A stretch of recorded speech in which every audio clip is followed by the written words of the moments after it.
കാര്യം എത്തിക്കുന്നതിന് വേണ്ടിയിട്ടാണ് ഇത്തരത്തിലുള്ള ഒരു ഫ്ലെക്സ് ബോർഡ് ഈ കലോത്സവ നഗരിയിലെ ഒന്നാം വേദിയിൽ ONV സ്മൃതി വേദിയിൽ തന്നെ സ്ഥാപിച്ചിട്ടുള്ളതെന്നാണ് ഇവരുടെ വിശദീകരണം. ക്യാമറാമാൻ ജിഷ്ണുവിനൊപ്പം AT അശ്വതി, കേരള വിഷൻ ന്യൂസ്. സംസ്ഥാന സ്കൂൾ കലോത്സവ വേദി സന്ദർശിച്ച് CPI നേതാവ് പന്ന്യൻ രവീന്ദ്രൻ. കലയെ ജനകീയമാക്കുന്ന വേദിയാണ് സ്കൂൾ കലോത്സവ വേദിയെന്ന് അദ്ദേഹം കേരള വിഷൻ ന്യൂസിനോട് പ്രതികരിച്ചു. നമസ്കാരം. ഇന്ന് കൊല്ലത്തെ കലോത്സവ വേദിയിൽ നമുക്കൊപ്പം കേരള വിഷനൊപ്പം ഉള്ളത് പന്ന്യൻ രവീന്ദ്രനാണ്. അദ്ദേഹത്തോട് ഈ കലോത്സവത്തെ, ഈ വർഷത്തെ കലോത്സവത്തെ വിശേഷങ്ങൾ ചോദിക്കാം. ഈ കൊല്ലത്തെ കലോത്സവം എങ്ങനെയാണ് ഒരു വ്യത്യസ്തമായിട്ട് തോന്നുന്നത്? അങ്ങനെ തോന്നുന്നുണ്ടോ? തീർച്ചയായിട്ടും കൊല്ലത്തെ കലോത്സവം മറ്റ് കലോത്സവത്തിൽ നിന്ന് വ്യത്യസ്തമാണ്. കാരണം കലോത്സവത്തെ കലോത്സവമായി കാണാനുള്ള ഒരു മനസ്സുള്ള ജനമാണ് കൊല്ലത്ത്. അതുകൊണ്ട് തന്നെ കൊല്ലത്തെ കലോത്സവത്തിന് ഒരുപാട് പ്രത്യേകതകൾ ഞാൻ കണ്ടു. ഒന്ന് ജനബാഹുല്യം, മറ്റൊന്ന് ജനം വന്നിട്ട് കാഴ്ച കണ്ടു പോവുകയല്ല, അവരിതിൽ കൃത്യമായും പങ്കെടുത്ത് പാർട്ടിസിപ്പേറ്റ് ചെയ്യുക. ഇപ്പോൾ 14,000-ഓളം കുട്ടികൾ നമ്മുടെ നാടിൻ്റെ എല്ലാ ഭാഗത്തും വരിക, 14 ജില്ലകളിലും. അവരിവിടെ വന്ന് അവർ മത്സരിച്ച് ജയിച്ചവരും തോറ്റവരും ഉണ്ടാവും.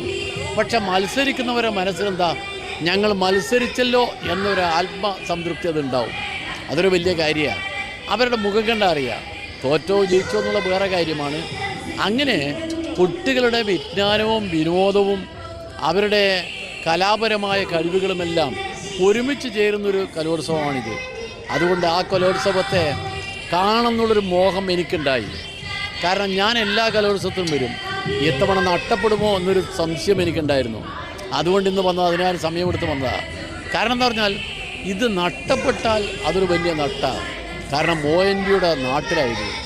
ഒരു വട്ടം കൂടിയ ഓർമ്മകൾ മേയുന്ന തിരുമുറ്റത്തെത്തുവാൻ മോഹമെന്ന് അദ്ദേഹം പറഞ്ഞത്. അത് ONV. ആ ഒരു ഓർമ്മകൾ മേയുന്ന ഒരു സ്ഥലമാണിത്, ഈ കലോത്സവത്തിൻ്റെ സ്ഥലം. ഈ കുട്ടികൾ നാളെ ഇപ്പോൾ ആരാവുമെന്ന് നമുക്ക് പറയാൻ കഴിയില്ല.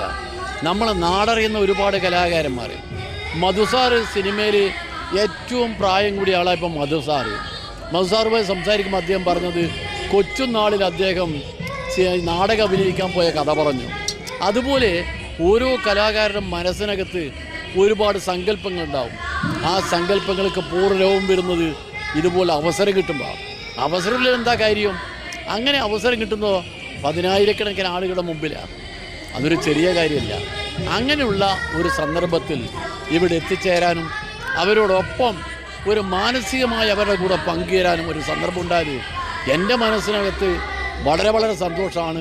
ദൈവത്തിൻ്റെ സ്വന്തം നാട്ടിലെ ഏറ്റവും പ്രധാനപ്പെട്ട അനുഭൂതിയായി ഈ കലോത്സവം മാറുമെന്ന് എനിക്ക് സംശയമേ ഇല്ല. അതോടൊപ്പം തന്നെ കലോത്സവത്തിൽ അടുത്ത വർഷം മുതൽ മംഗലംകളി പോലെയുള്ള കലാരൂപങ്ങൾ കൊണ്ടുവരുന്നു എന്ന് പറയുന്നുണ്ട്. ഈ പ്രാവശ്യം ഉദ്ഘാടന വേദിയിൽ ആദ്യത്തെ ഐറ്റം അത് തന്നെയായിരുന്നു. അപ്പോൾ അത്തരത്തിലുള്ള കലാരൂപങ്ങളെയൊക്കെ ഇതിനകത്തേക്ക് കൊണ്ടുവരുന്നതിനെ കുറിച്ച് എല്ലാം നിങ്ങൾ പഴയ കാലത്ത് നമ്മൾ ഈ കഥകളി എന്ന് പറയുന്ന കലയെപ്പറ്റി നാട്ടിലെ ധാരണ എന്തായിരുന്നു?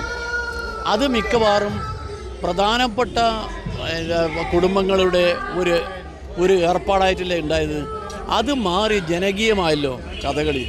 അതുപോലെ നമ്മളെ നാട്ടിൽ നമ്മളറിയാത്ത നമ്മളെ ആദിവാസികളെപ്പോലുള്ള ആളുകൾ അവർ നടത്തിക്കൊണ്ടിരിക്കുന്ന കല അതിവിടെ അവതരിപ്പിക്കുമ്പോൾ നമുക്കുണ്ടാകാവുന്നൊരു അനുഭവം നമുക്ക് നേരിൽ കാണാൻ പോകുന്നേ ഉള്ളൂ.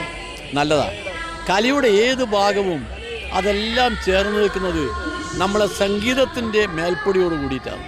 സരിഗമ പദനിസ എന്ന് തുടങ്ങുന്നത് പോലെ നമ്മളെ താളമേളങ്ങളുടെയും ശ്രുതിയുടെയും എല്ലാം വരുന്നത്. അവയെല്ലാം ചേർന്ന് നാളെ നമുക്ക് കാണാം. ആദിവാസികൾക്കും സംഗീതത്തിന് ഇതുപോലെ ശാസ്ത്രീയമായ ചില പടവുകളുണ്ട്. അത് നമുക്ക് നേരിൽ കാണാനുള്ള അവസരമാണ്. എന്തായാലും തീരുമാനം വളരെ സന്തോഷകരമാണെന്ന് എനിക്ക് തോന്നുന്നു.